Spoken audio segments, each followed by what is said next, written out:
Today we're going to take apart the new Samsung Galaxy Z Fold 2, one of the most over-engineered smartphones of all time. I'm not complaining though, that just means there's more for us to look at inside. We'll start by turning it off, and then turning it right back on again, because today I would advise against what we are about to do. But if we want to learn more about the limits of Samsung's flexible screen technology, we have to know at what point the screen will, pass on from this mortal existence. We'll start by removing the plastic border around the interior display. This is a buffer to keep out dust, as well as keep the phone halves from clicking together when it's folding shut. It's got a bead of copper wire inside to help with the structure, as well as little clips and glue holding it to the phone frame. Definitely stronger than last year's afterthought of a border. At the center crease, there is a little buffer of foam that slips in the crack between the two halves. This might be what helped keep the dust out during the durability test. I hear there are new bristles inside the hinge, so we'll have to find those once we're done with the screen. The screen is still alive at this point, so far so good. If it's anything like last year's Fold 1, we know that there is a bunch of adhesive underneath, so we'll warm that up with the heat gun, and then I'll use my razor blade to lift up on the metal plates supporting each half. You'll notice that if my razor is underneath that metal plate, nothing happens, but if my razor accidentally goes through the plastic layers into the screen, the pixels instantly die. So we'll avoid stabbing the pixels, and everything stays pretty much intact until we start lifting up the half of the screen that's unglued. The center spine of the Z Fold has started to freak out a bit. This is definitely not indicative of a potential flaw or overly fragile device. Removing that plastic edge piece is like removing an arm or a leg. It's a very vital piece of the screen, and I'm already impressed with how long it's lasted without it. You can see the front-facing camera peeking up through the display as it gets lifted up and down. Kind of fun. Thumbs up for that. I'll warm up the other half of the display and then use my same razor blade trick underneath the metal plate to pry it off in working condition. It's a flexible folding display, so we should be able to bend it up as long as we don't touch the edge too much. Since we removed that edge protection. And, well, we touched the edge. See where my thumb is? Without that edge protection, the whole line of pixels is now toast, because I squeezed the edge of the screen.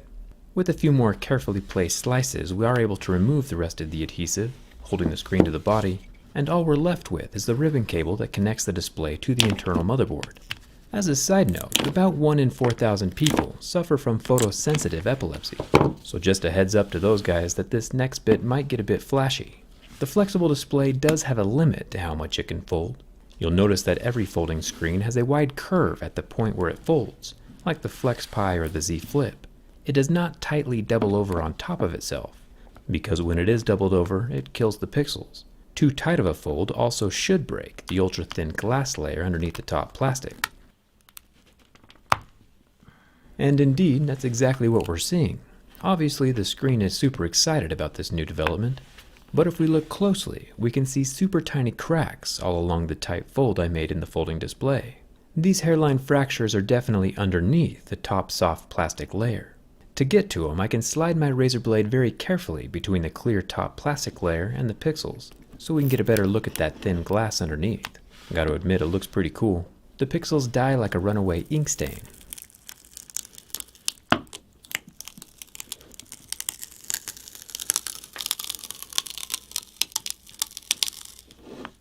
The top camera is still working, by the way. It's just the screen that's kinda having a moment. The folding glass is very much more visible at this point, since it's all shattered and busted to bits. It definitely is ultra thin.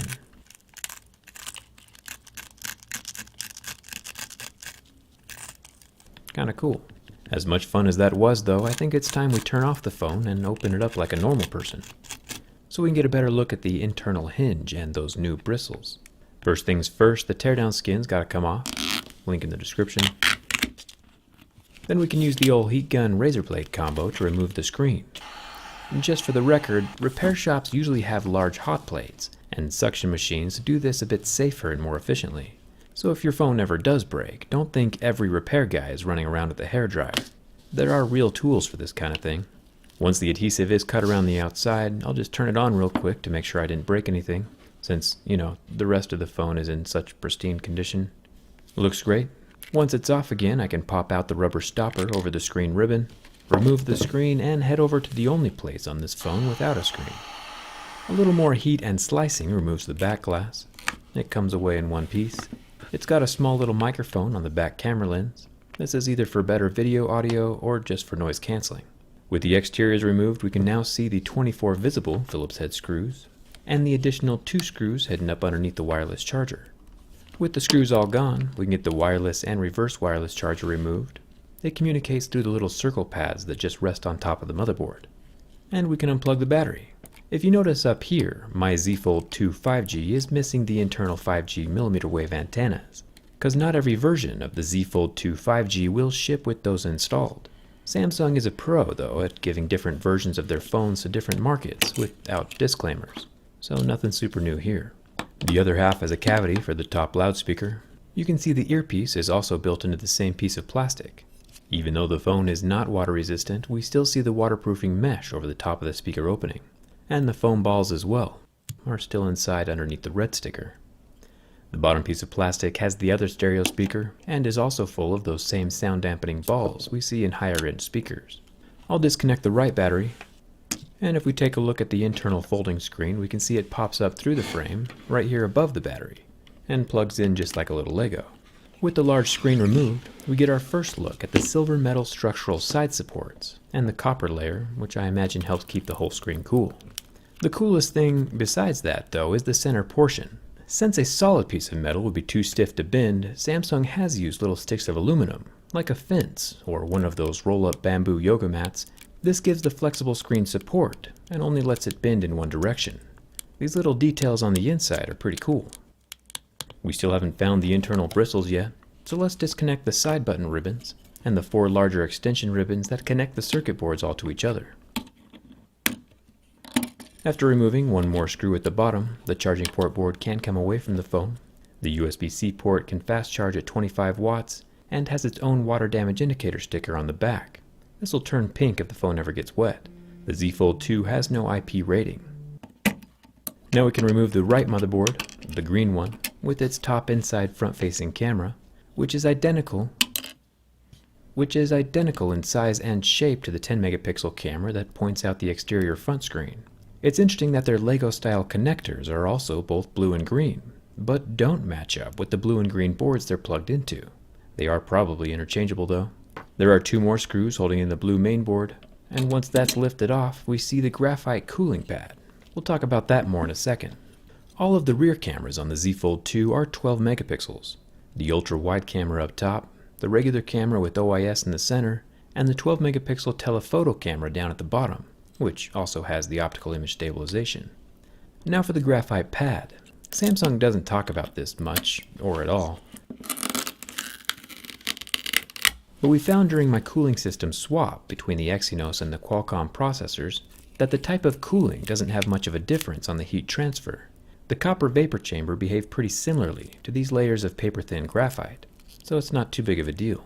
Interestingly enough though, reports are that every single one of the Z Fold 2s will be equipped with the more powerful Qualcomm processors instead of the Exynos chips. So at least that performance dip isn't something you'll need to worry about with this $2,000 phone. It's just the $1,300 phones you gotta watch out for. The SIM card tray has its own cute little board. An SD card would have been cool too, but it is what it is. Now, the part that I hate most about Samsung phones are the batteries. While every other phone manufacturer is using normal adhesive or magic pull tabs, Samsung likes to show off the world's strongest glue. One piece of this stuff would have kept the Titanic from sinking. I'd like to ask, where is this battery gonna go, Samsung? If you were strapping the battery to a Mars rover, this amount of glue would make sense. But the phone's already sealed shut, and the most velocity it's ever gonna encounter is falling on someone's face after an hour of sleep scrolling. The glue is definitely overkill. I'll add some isopropyl alcohol underneath the battery to dissolve the adhesive now that it's exposed, but still, I shouldn't need to invoke a chemical reaction to remove my battery. The larger battery is 2,345 milliamp hours, and the smaller battery is 2,155 milliamp hours. I'm just gonna leave that one in the frame. Finally, the hinge. Some hinges are simple, like the Microsoft Duo or the Motorola Razr. But Samsung likes to show off some engineering prowess, and I'm not complaining. There are 5 screws holding on a center plate, which once removed exposes the underside of the 2 flexible ribbons running through each half. These ribbons only have to flex 180 degrees, so they are just the regular ribbons. Interesting to note though that the Microsoft Duo also had 2 ribbons connecting the halves, and its ribbons were made from the stringy metal that flexes 360 degrees. It's interesting to see the ways different companies can solve the same issue.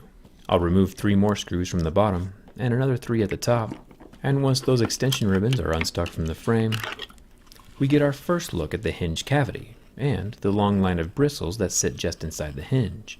It's a super fine line of short little brushes that allow enough space for the hinge to flex while still keeping a pretty decent seal against dust, as we saw from the durability test video. It's impressive that such a little and probably inexpensive addition can solve such a large problem. The rest of the hinge is relatively similar to last year's. It still has its long metal spine, whose color is customizable this time around, and still has a bunch of those super tiny gears and internal coils that regulate the force required to open and close the halves. I'm impressed.